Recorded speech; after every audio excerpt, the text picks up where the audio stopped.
Câmara Federal.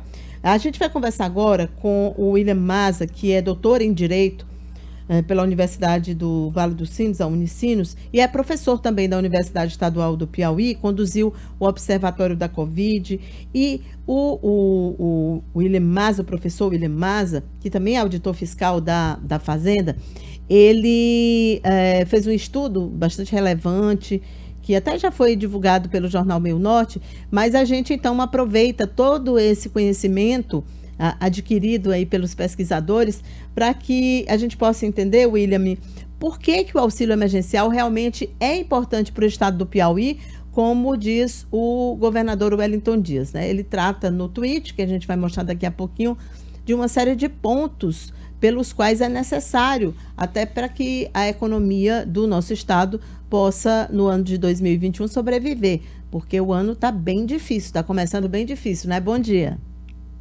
Bom dia, Cíntia. Bom dia aos telespectadores, a todos que estão lhe ouvindo. Ao Notícias da Boa, é um prazer estar aqui. Prazer Bem, como você falou, realmente, e como o governador Wellington Dias também citou, o auxílio emergencial, sem dúvida nenhuma, é um mecanismo, ou seja, até eu digo, uma bala de prata do governo para poder fomentar a economia. E isso nós já vimos em alguns resultados que ocorreu no ano de 2020. Nós começamos o ano com uma queda, independente da pandemia, no primeiro trimestre já havia uma queda de 1,5% no PIB, e o auxílio emergencial, quando ele chegou em meados de abril, maio, junho, ele realmente fez um grande diferencial na economia. Principalmente porque, se nós percebermos os números, e já vários estudos, por exemplo, na USP, na Universidade Federal de Pernambuco, fizeram levantamentos, nós também chegamos a fazer levantamentos aqui dos impactos do auxílio emergencial, e olha, Cíntia, é impressionante, porque o auxílio emergencial, em relação, por exemplo, à pobreza, ele reverteu a questão da desigualdade social que nós tínhamos em um patamar de 40 anos. Então, se nós não tivéssemos o auxílio emergencial no ano de 2020, nós voltaríamos a 40 anos atrás, em termos de desigualdade. Assim como também aconteceu com a pobreza. Ele evitou que 30 milhões de brasileiros entrassem na linha da pobreza.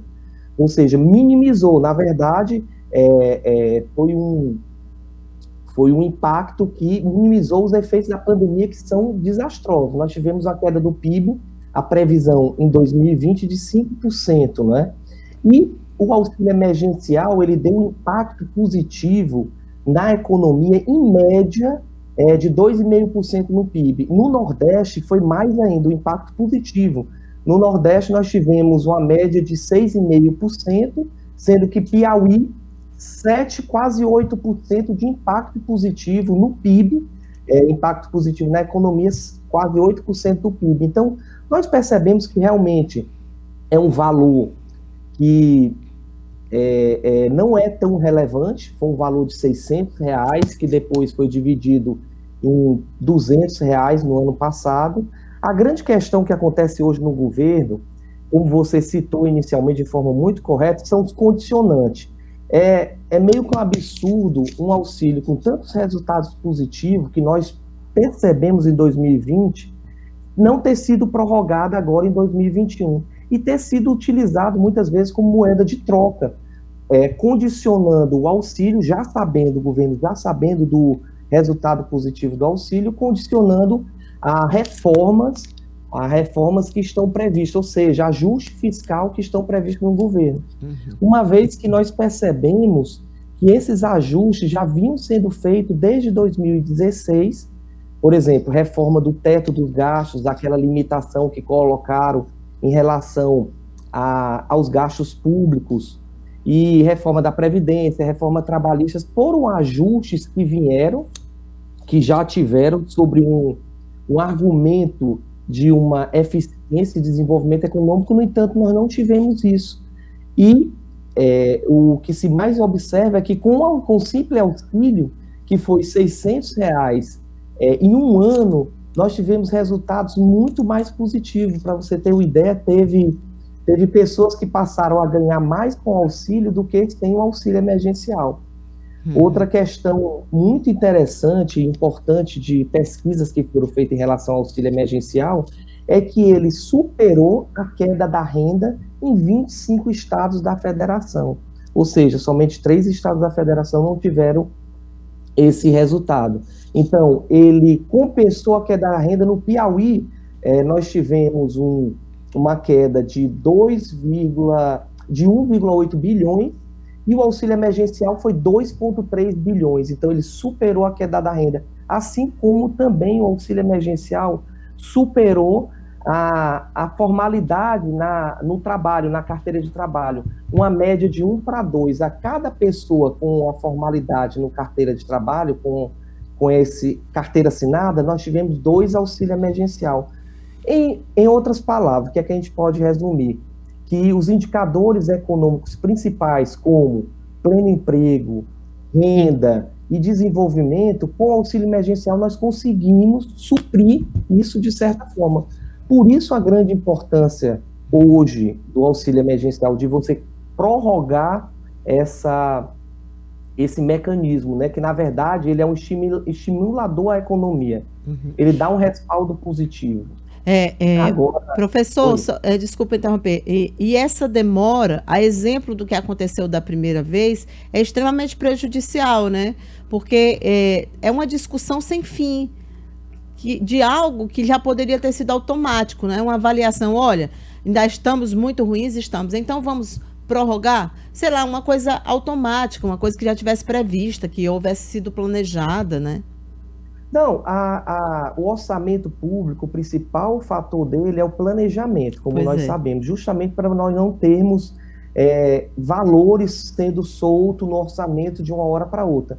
E a pandemia, em 2021, Cíntia, é totalmente previsível, nós já sabíamos que ela ia continuar. Exatamente. Não é porque acabou o decreto de calamidade pública em 2020 que simplesmente a pandemia não acabou. A pandemia acabaria, não. Nós temos índice, o Brasil está crescendo em número de casos, embora tenhamos aí a questão da vacina com muita lentidão, mas o Brasil cresceu em número de casos.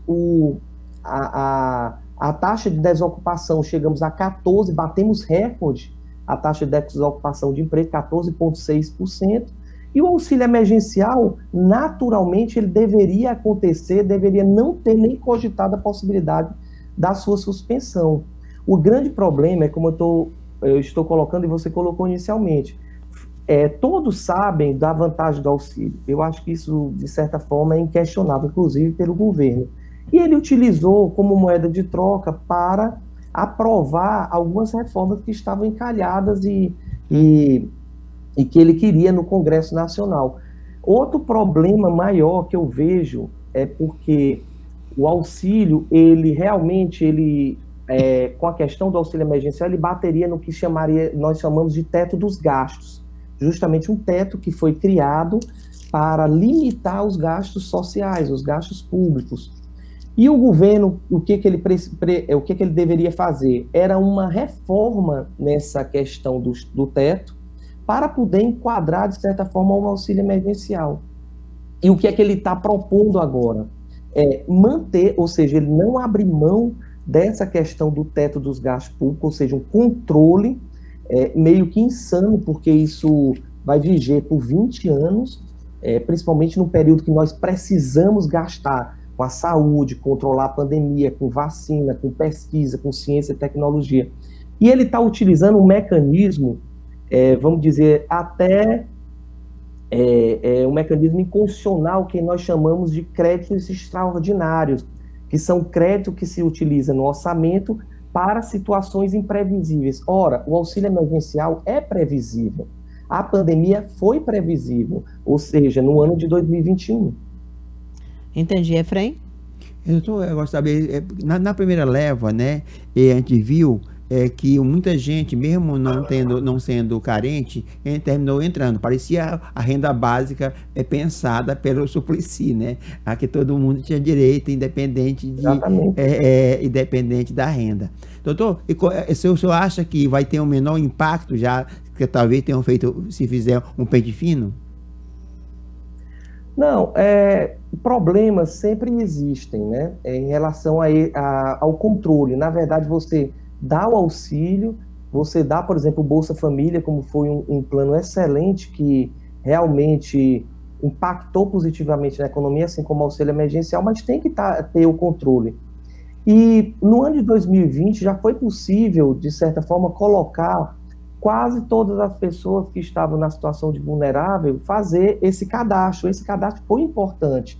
Inclusive, com esse cadastro que já aproveitou o cadastro do Bolsa Família e o cadastro dos vulneráveis que ocorreu no ano de 2020, é possível, como você mesmo falou, em pensar em uma renda básica permanente. Eu sou totalmente a favor da ideia do Suplicy, não é?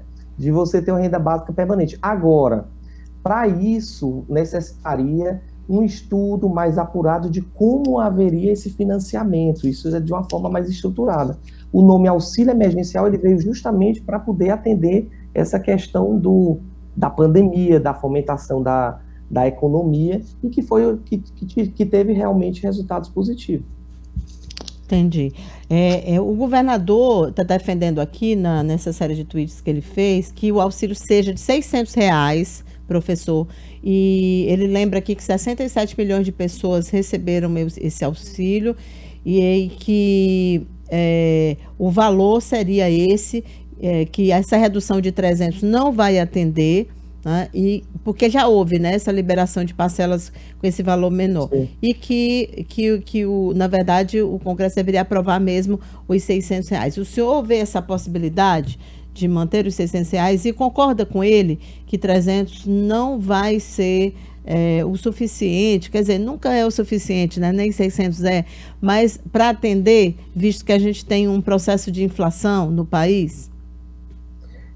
Cíntia, assim, os R$ 600 seria o ideal, como aconteceu no ano passado. O problema que nós temos agora é justamente a questão do financiamento, que na verdade eu não vejo nem tanto como um problema, o financiamento do valor. Também não vamos falar de maneira irresponsável e dizer, olha, vamos liberar R$ 600 porque nós chegamos a esse ano, como se diz, ao teto dos gastos. O que é que o governo federal poderia fazer? É o complemento à ideia do governador. Seria rever essa questão do teto dos gastos para realmente enquadrar o auxílio emergencial e propor, como agora aconteceu já recentemente, foi até boa a entrevista ser hoje, porque no dia 15, na segunda-feira, saiu uma pesquisa interessantíssima na Universidade de São Paulo, como proposta de financiamento do auxílio emergencial, que seria uma proposta que não causaria inflação e nem muito déficit, porque você fazia um programa de transferência de renda do 1% mais rico da população para os 30% mais pobres da população, via tributação. Esse mecanismo traria um resultado positivo na economia de 2,5% no PIB. E o que se percebeu com o auxílio emergencial, diante desse resultado, é que em relação ao consumo, porque o consumo nós sabemos que na economia melhora e fomenta muita demanda. Os mais pobres, os mais vulneráveis, esses 30% da população, eles consomem com o auxílio emergencial quase 90% do que eles ganham. E nessa pesquisa também apontou que esse 1% mais rico da população, eles consomem 24% do que ganham. Ou seja, boa parte vai para a poupança. Então, o que é que nós percebemos com isso? Que há a possibilidade de um financiamento de um auxílio emergencial, vamos dizer, até R$ 600, como você mesmo colocou.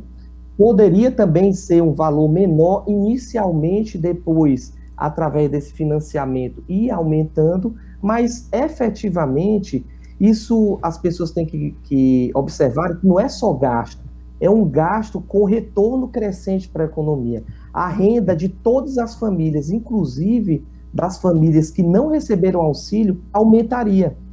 Porque você tem um crescimento na renda, você tem um fomento na economia, porque, por exemplo, como no ano passado, o auxílio que foi dado mais no Nordeste aumentou melhorou a questão do varejo e do atacado, principalmente aqui no Piauí, nós tivemos uma recuperação em relação a isso. Então, assim, é um resultado positivo em toda a economia, sem dúvida nenhuma.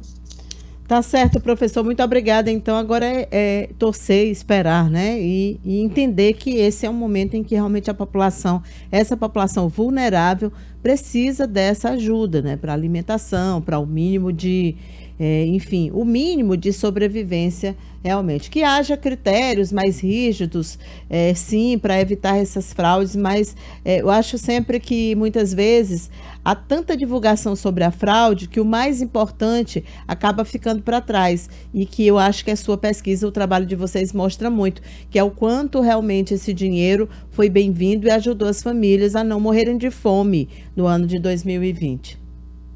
Sim, com certeza, Cíntia. Então, na verdade, você tem, como você falou, o controle, verificar a melhor forma de financiamento, e, sem dúvida nenhuma, foram valores que tiraram muita gente da pobreza, e o número de desemprego, compensaram a questão do desemprego, e, sem dúvida nenhuma, só vai trazer benefício, inclusive para os empresários, inclusive para o mercado, inclusive para todas as pessoas. Isso nós já percebemos em 2020. Eu que agradeço a oportunidade de estar aqui, estou sempre à disposição. Abraço a todos. Obrigada, professor. Um bom dia. Bom dia, Cíntia. Bom dia, Efraim. Obrigado. 7 horas e 55 minutos. Olha, o professor William Maza faz